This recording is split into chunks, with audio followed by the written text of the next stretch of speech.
pinaka-powerful pala sa ating lahat sa Pilipinas, hindi pala si Lisa Marcos.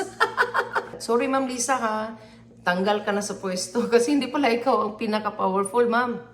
Ang pinaka-powerful pala sa Pilipinas is we, the people.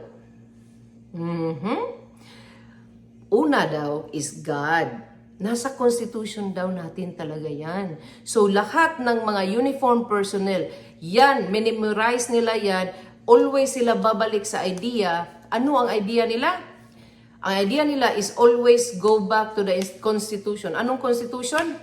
We, the sovereign people, na nag-follow ka sa God, after ng God, people.